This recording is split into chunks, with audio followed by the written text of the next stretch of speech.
Assalamualaikum warahmatullahi wabarakatuh.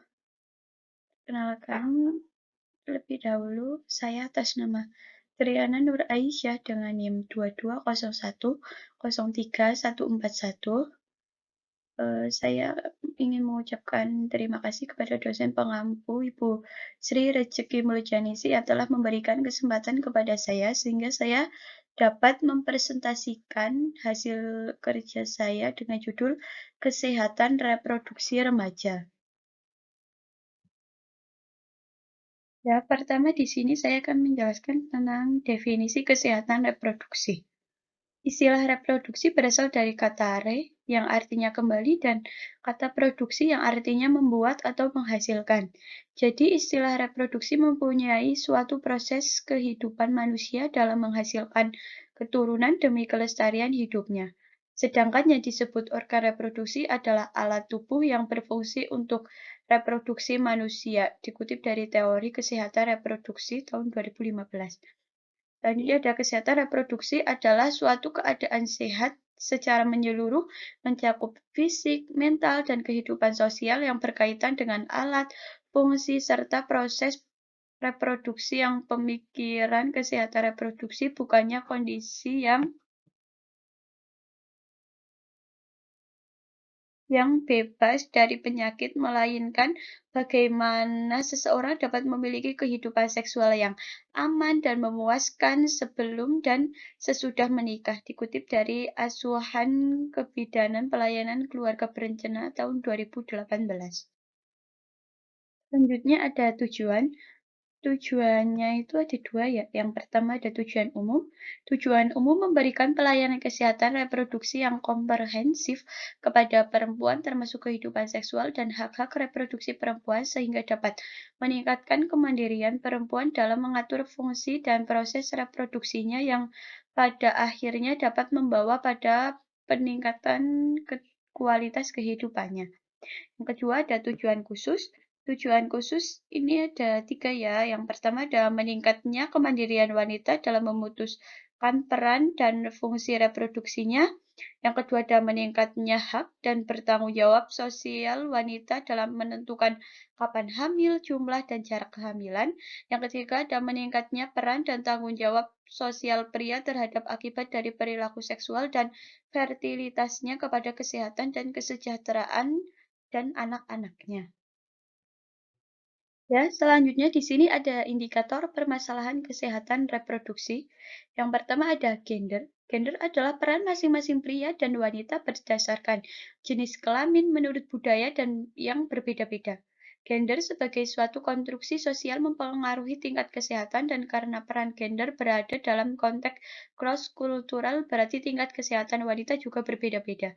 Yang kedua ada kemiskinan mengakibatkan banyak hal antara lain yang pertama makanan yang tidak cukup atau makanan yang kurang gizi, yang kedua persediaan air yang kurang, sanitasi yang jelek dan perumahan yang tidak layak, yang ketiga ada tidak mendapatkan pelayanan yang baik. Indikator yang ketiga ada pendidikan yang rendah, kemiskinan mempengaruhi kesempatan untuk mendapatkan pendidikan, kesempatan untuk sekolah tidak sama untuk semua tetapi tergantung dari kemampuan membiayai. Dalam situasi kesulitan biaya, biasanya anak laki-laki lebih diutamakan karena laki-laki dianggap sebagai pencari nafkah utama dalam keluarga. Dalam hal ini bukan indikator kemiskinan saja yang berpengaruh, tetapi juga gender berpengaruh pula terhadap pendidikan. Tingkat pendidikan ini mempengaruhi tingkat kesehatan.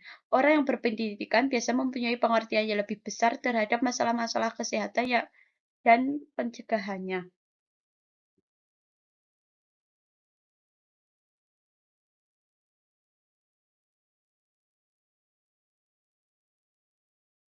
Minimal dengan mempunyai pendidikan yang memadai, seseorang dapat mencari liang, merawat diri sendiri, dan ikut serta dalam mengambil keputusan dalam keluarga dan masyarakat.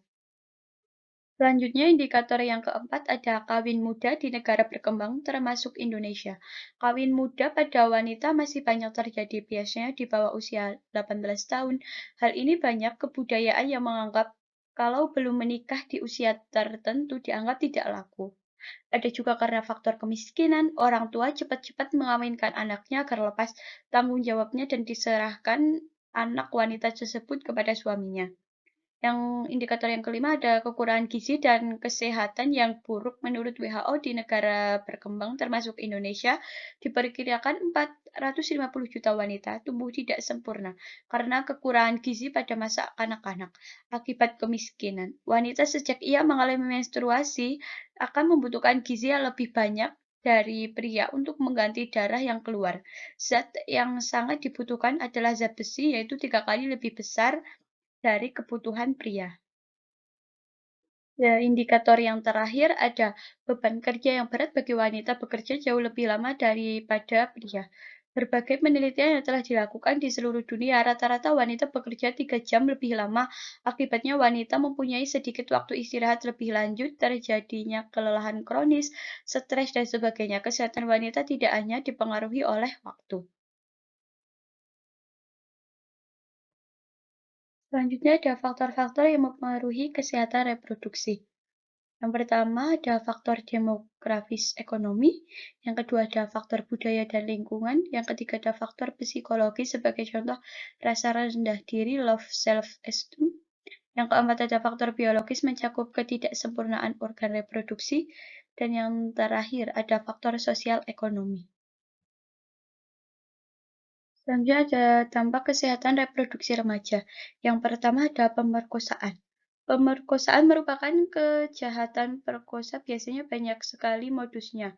Korban tidak hanya remaja perempuan, tetapi juga laki-laki sodomi.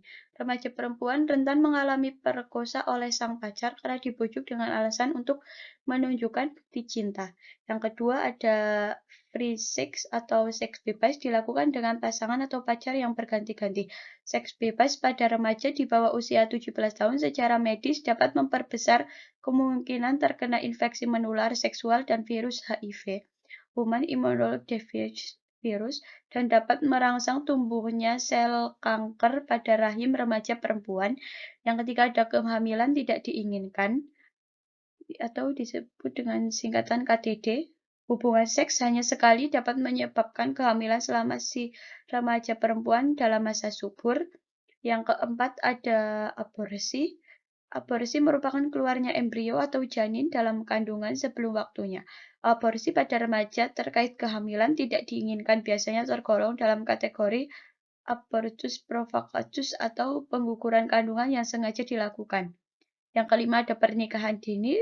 Perkawinan dini atau pernikahan dini, remaja yang menikah dini baik secara fisik maupun biologis belum cukup matang untuk memiliki anak sehingga rentan menyebabkan kematian anak dan ibu pada saat melahirkan. Dan yang terakhir ada IMS atau disebut dengan singkat atau kepanjangan dengan infeksi menular seksual dan HIV/AIDS sering terjadi sebagai akibat dari seks bebas. Selain itu, penularan HIV sendiri bisa menular dengan transfusi darah dan dari ibu kepada janin yang dikandungannya. Penanganan masalah kesehatan reproduksi remaja, upaya promotif dan preventif menurut Leif dan Clark adalah suatu pendidikan kesehatan. Pendidikan kesehatan adalah suatu penerapan konsep pendidikan di dalam bidang kesehatan berupa suatu kegiatan untuk membantu individu, kelompok, atau masyarakat dalam meningkatkan kemampuan atau perilakunya untuk mencapai kesehatan dalam faktor lingkungan. Ada 4 tingkat pencegahan penyakit dalam perspektif kesehatan masyarakat, yaitu health promotion, specific promotion, early diagnosis, dan disability limitation. Selain itu, remaja juga dapat memperkuat iman, mengisi waktu kosong dengan kegiatan yang positif dan selektif dalam memilih teman. Berdasarkan kematangan psikososial dan seksual, semua remaja akan melewati tahapan berikut. Ada 3 tahapan. Yang pertama masa remaja awal atau dini, early adolescence, yaitu umur 11-13 tahun. Yang kedua ada masa remaja pertengahan atau middle adolescence, yaitu umur 14-16 tahun. Dan yang terakhir ada masa remaja lanjut atau disebut dengan late adolescence, yaitu umur 17-20 tahun. Pengetahuan. Pengetahuan. Hasil penginderaan manusia atau hasil tahu seseorang terhadap suatu objek melalui indera yang dimilikinya, mata, hidung, telinga, dan sebagainya. Pada waktu penginderaan sampai menghasilkan pengetahuan tersebut sangat dipengaruhi oleh interaksi perhatian persepsi terhadap objek. Sebagian besar pengetahuan manusia diperoleh melalui indera pendengaran, telinga, dan indera penglihatan mata. Pengetahuan seseorang terhadap objek mempunyai intensitas atau tingkat yang berbeda-beda. Ya, di sini ada tahap pengetahuan mempunyai 6 tingkat, yaitu yang pertama ada tahu atau know. Tahu atau know diartikan hanya sebagai recall, memanggil memori yang telah ada sebelumnya setelah mengamati sesuatu. Yang kedua ada memahami atau comprehension, yang artinya memahami suatu objek bukan sekedar tahu terhadap objek tersebut, tidak sekedar dapat menyebutkan, tetapi orang tersebut harus dapat menginterpretasikan secara benar tentang objek yang diketahui tersebut. Yang ketiga ada aplikasi atau application, diartikan apabila orang yang telah memahami objek yang dimaksud dapat menggunakan atau mengaplikasikan prinsip yang diketahui tersebut pada situasi yang lain. Yang keempat ada analisis. Analisis adalah kemampuan seseorang untuk menjabarkan atau memisahkan, kemudian mencari hubungan antara komponen-komponen yang terdapat dalam suatu masalah atau objek yang diketahui.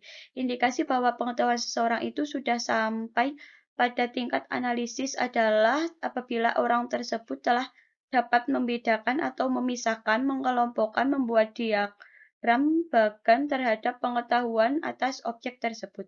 Yang kelima ada sintesis. Sintesis menunjukkan suatu kemampuan seseorang untuk merangkum atau meletakkan dalam satu hubungan yang logis dari komponen-komponen pengetahuan yang dimiliki. Sintesis adalah suatu kemampuan untuk menyusun suatu formulasi baru dari formulasi-formulasi yang ada. Dan yang terakhir ada evaluasi atau evaluation, berkaitan dengan kemampuan seseorang untuk melakukan justifikasi atau penilaian terhadap suatu objek tertentu. Penilaian ini dengan sendirinya didasarkan dengan suatu kriteria yang ditentukan sendiri atau norma-norma yang berlaku di masyarakat. Faktor-faktor yang mempengaruhi pengetahuan, yang pertama ada umur, terus yang kedua setelah umur ada daya tangkap, yang terakhir pola pikir seseorang. Semakin bertambahnya umur, akan semakin berkembang pula daya tangkap dan pola pikirnya, sehingga pengetahuan yang diperolehnya semakin membaik. Dikutip dari menurut WHO.